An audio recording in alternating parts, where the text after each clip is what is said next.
not an expert of Valorant, I'll be honest with you, but I liked what I saw. He definitely seemed very mechanically skilled.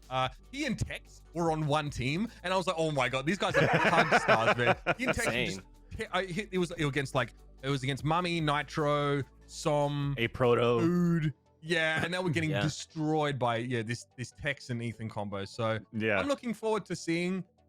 I think you're definitely going to get to see a little bit of that swagger.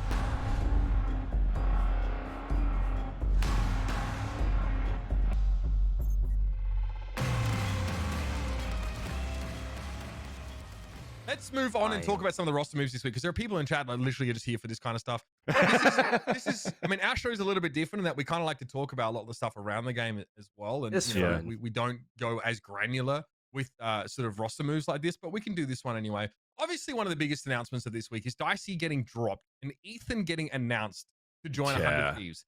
I mean, this is a very meteoric move. This cannot be understated. God, it looked like it definitely was tough for Dicey as well, but we'll get onto that. First and foremost, though, Ethan, a decorated professional player from Counter-Strike. Yeah, very, very good. I mean, if you guys don't know him, he played for Team Evil Geniuses, even got number 20. I think this is, like you said here, Uber, 2019 in a HLTV top 20. And HLTV, like, if you guys don't know, it's very similar to the Spike. It's like one of those prestigious websites that you get all your information for. CSGO. Artur Minikov paying you to say that. And VLR.gg. I love Artur as well, but I mean, come on, bro. Listen, I'm trying to get into his after parties. He denied me on one of these ESWC parties before. I'll tell you a story later on. Ooh. But when we get into HLTV, for example, every single player around the world for CSGO, they look at this list at the end of the year, and if they make that top 20, like, it's a prestigious rank to have. So to have 20 is huge right there for Ethan. For him to join 100 Thieves is also huge for the team itself. I'm going to start it with that. Veli, I'll let you chime in too, but we could get into the conversation as like the pros and cons of this as well. Well, my biggest question is now, what role is Ethan really going to play? So Ethan coming in from CS, and Vance, you telling me all about him. Okay, I have an imagination that he's an amazing rifler. Like, is he an op or anything like that? Because those are going to be the questions, the main questions I'm going to ask. If you're going to bench Dicey popped the hell off last time we saw him in the qualifiers, especially with the operator, right? Dicey was one of the most explosive players on the 100 Thieves. So seeing him being replaced literally like the day after, 2 days later, it caught us all by surprise. I didn't see it coming.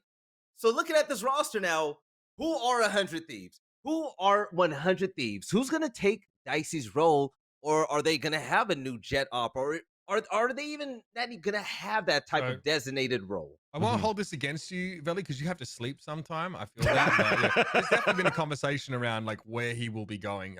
There is? Okay. Yeah. So obviously Ethan played in 10 Mans last night, which many people watched. He had like 3.5K viewers with only 30 subs on his channel. Yeah. And it was his birthday. I was one of them.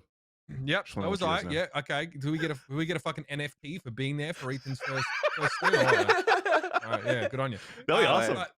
But he played Omen, and he honestly looked pretty, like, mechanically looked pretty nasty. Yeah. Move Nitro. Also, by the way, he knew what he would like. He was sat there on a cent. He would like hold mid. He was like throwing the one ways down. Like he knew what he was doing. People are like, oh, it's gonna take him a while to adjust to Valorant. I'm like, maybe a little bit, but we know that he's gonna be playing Omen, and actually Nitro and Still will be flexing a bit. We also know that from what Hiko has said is that 100 Thieves in the short term probably moving to a single duelist setup. So you don't necessarily need to pound for pound carbon copy Dicey's role. You know, we may see sort of, you know, Nitro playing the jet or something similar. But we know, I know there's people in chat I know who have received the same information I have. So yes, okay. They didn't try and get 10. My bad, Uber. No, you're fine. 100 Thieves have explored. They said that Hiko said they explored the idea of bringing 10s on, but that can mean a whole lot of different things. So let's not. That doesn't necessarily mean that they really tried to bring him on board. There could have been a lot of things that prevented him from doing that. And yeah, the buyout is probably astronomical to get him out of that team. Yeah. Regardless, I saw him play, and you know, obviously. Not an expert of Valorant, I'll be honest with you, but I liked what I saw. He definitely seemed very mechanically skilled. He and Tex were on one team, and I was like, oh my god, these guys are pug stars, man. He and Tex it was against Mummy, Nitro, Som, a proto, Food. Yeah, and now we're getting Yeah. destroyed by this Tex and Ethan combo. So Yeah. I'm looking forward to seeing. I think you're definitely going to get to see a little bit of that swagger. I think Dicey, guys, let's be realistic. Dicey definitely had some good times, but I don't know if he was maybe the kind of impact player that 100 Thieves were hoping No. that he would be. And I think we need to be realistic about it. There are a lot of Dicey Yes. apologists out there, and I understand it. There were some people even in Ethan's chat abusing him because he took Dicey's spot. Like, get a fucking life. But I don't think Ethan's the same kind of player as Dicey. No, well, that's the thing for me. I think first off, like, I'm not worried for Dicey.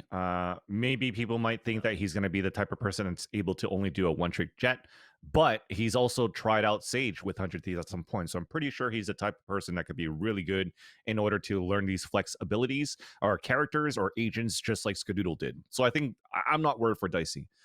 Am I sad for Dicey? For sure. Am I happy for 100 Thieves though? Super happy. Ethan, for me, probably could be like the type of rifler that we could see from like a Sick or Dapper in these clutches, right? And I think it makes sense that he's playing Omen to start, because you don't have to worry too much about these type of mechanics at the beginning joining the game, as many do switching over to like a smoke player or maybe even like a sentinel like Killjoy, because you're just placing these things and activating them. So I think Ethan in that role is going to be a great start for 100 Thieves, although I would not be surprised if 100 Thieves maybe not qualify for Masters in the upcoming close qualifiers, because long term for me, Ethan in a few months is gonna help 100 Thieves to be way better than they were, and I think it's a great long time investment for 100 Thieves. And even Ethan, like you said here, Uber, he's not like that type of like he doesn't master this game yet, which is understandable, because even in his stream he was like, what's the armor pen for like the Guardian versus the Sheriff, right? So he's still learning those kinds of things. That's why, like, I'm not so okay. Yeah, I you wouldn't think be Baby Bay's going to be able to answer that question as well?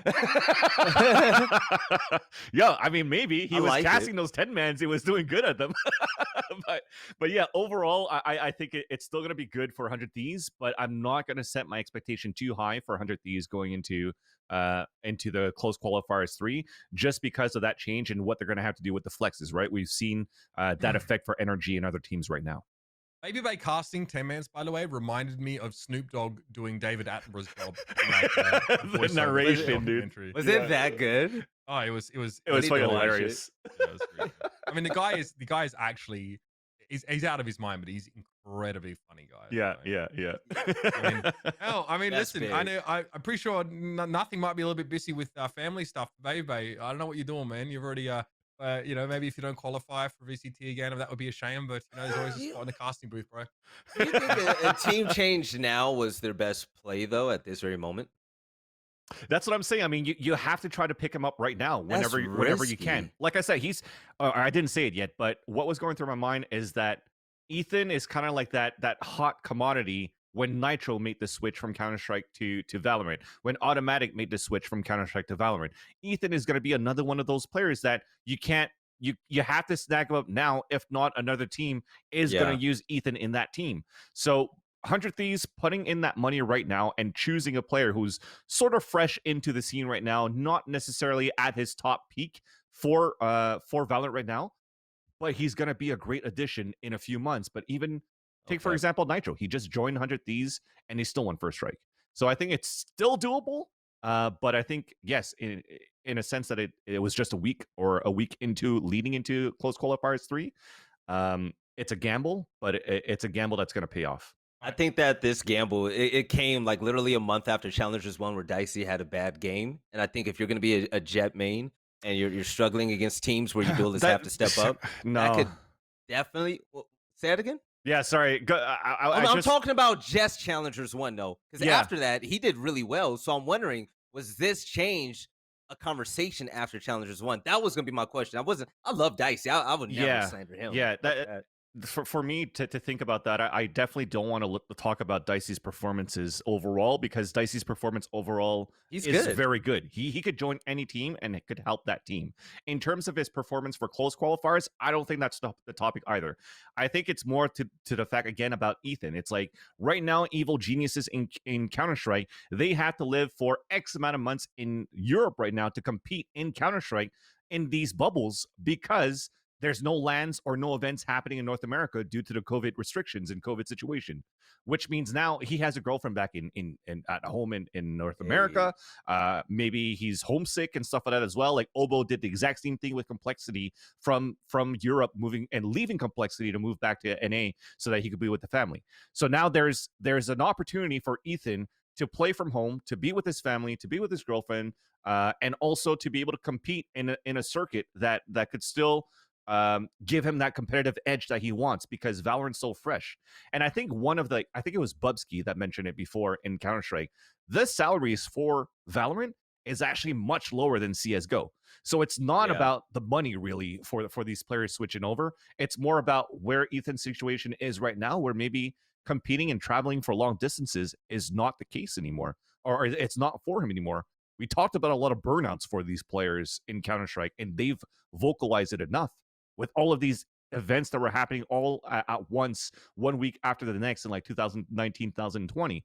So I think this is a great opportunity for him to just take a step back, but still be able to compete. Okay. Well said. Yeah. That was definitely a rant. I'll give you that one. Let's Yeah, move sorry, across the pond. it's Valoranting. That's fine. I liked Let's it. move across the pond really quickly. I liked though. it. I think like we often, you'll notice this, viewers of the show, we don't get to spend as much time talking about Europe as we'd like to. There's a lot of reasons for that, but I think this definitely warrants discussing. Is that Yampi gets announced to join Team Liquid. We seem to talk about Yampi almost every single week. Obviously, Team Liquid, are in a position where they really need to find sort of another step up. I mean, losing there to, I think was it in the playoffs, they lost to sort of Alliance in the Challengers 2 qualifiers, right? I mean, these guys, like they missed out on being in the main event. They are close, but not quite. In sort of the driving seat for Masters. It was a good series against Alliance, by the way. They got unlucky. There's always like a couple teams that get these like rough matchups against other tier 1 teams in Europe to try and make it into challenges. But Yampi, now, correct me if I'm wrong, I remember him to be a really prolific Counter-Strike player on Team ENCE. I know because I know Natu owns that org, and he's a mate of mine back from the CS days. We cast together. Correct. This guy's really quite dominant. But what happened was that there was a VAC ban on an account that happened in 2013 that got linked to him.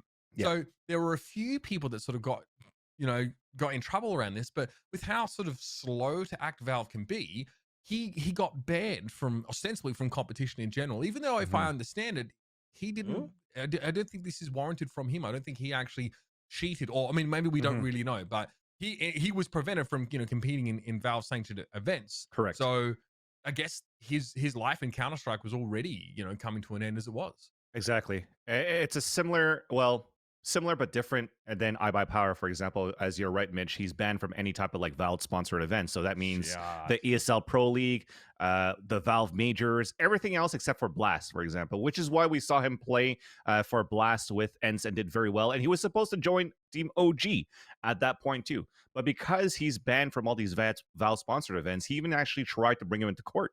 So the ban that was tied to him, not really tied to him, was he claims that it was maybe one of his friends that used the account, I think, if I remember correctly, and then got the ban. Clara, we'll take that example for if you guys know the meme.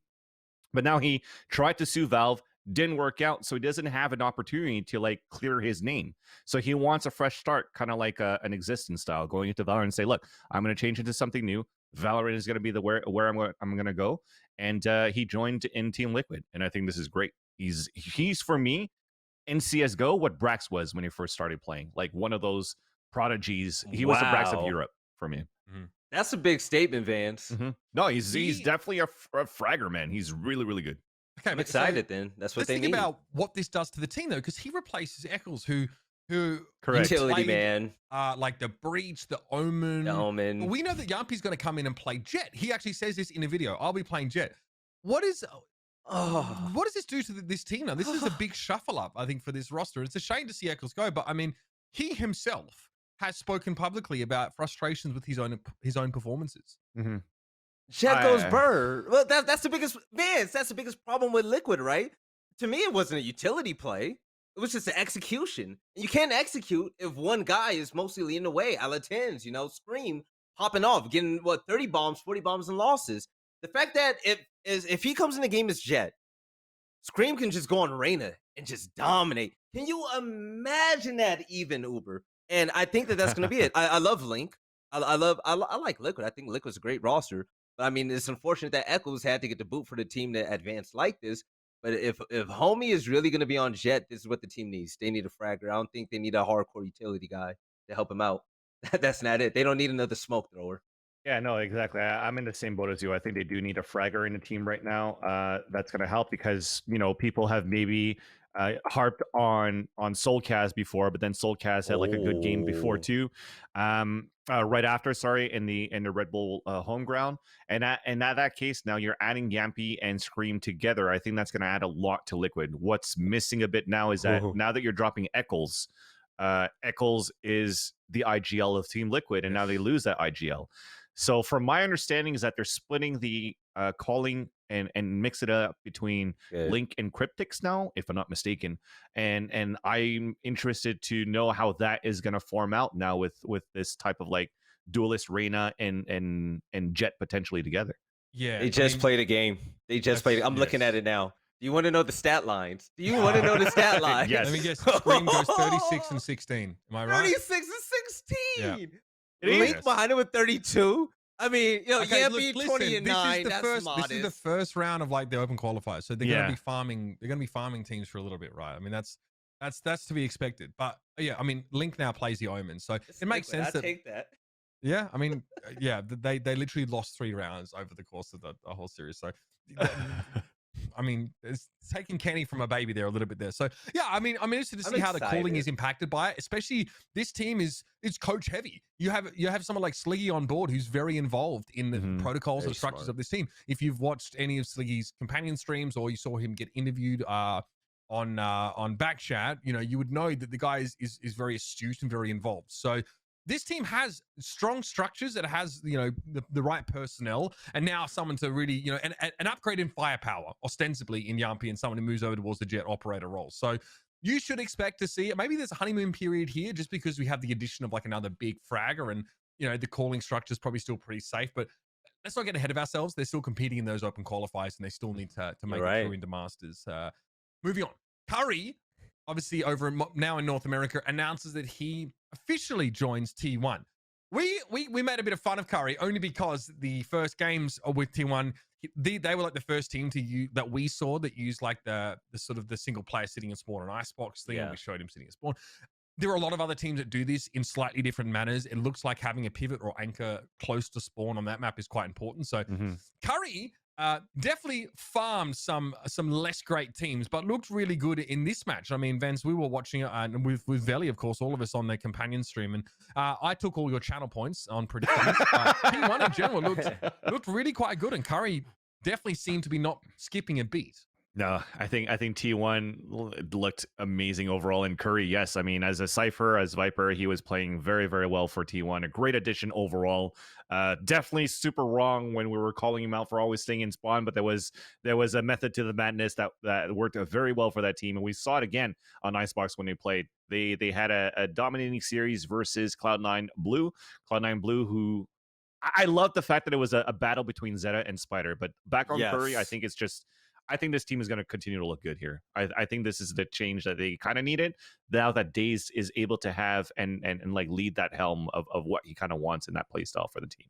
Curry stood out in the quietest way possible. I mean, if you're Cypher, you're going 18 and 13, you're locking it down on Ascent. And then Icebox, you bring up Viper to show you new teammates, what you're made of on the technical level. Curry's solid.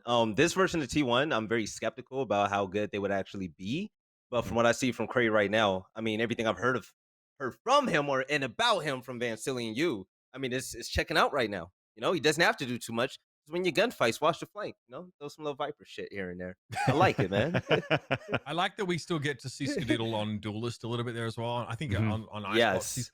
Now, it's interesting that I think Sentinels, for example, are a team that actually went from playing the Raze to the Reyna on Icebox. Sharp plays a little bit differently. Like we see some teams like LG is a great example, who literally just send the Reyna solo to A while they all hit B. And Thief's just like looking for a random duel. Whereas T1 actually use Spider, sit him close to the A site, not in spawn, put him in a position where he can punish, you know, anyone trying to lurk and maybe make something happen later in the round. It's a bit more of a passive sort of hold there. So it is still weird for me seeing Scar play the breach and sort of see how that is supposed to play into the strategy here. But there are a lot of situations I think that we saw in Ascent where, you know, having all that utility sat on that B site made a huge difference, and Scar was able to provide it, especially on the defensive side. So, I mean, Spider dominated Zeta in the Jet battle. I mean, Spider is +6 in first kill, first death over the course of the series, and Zeta definitely struggled.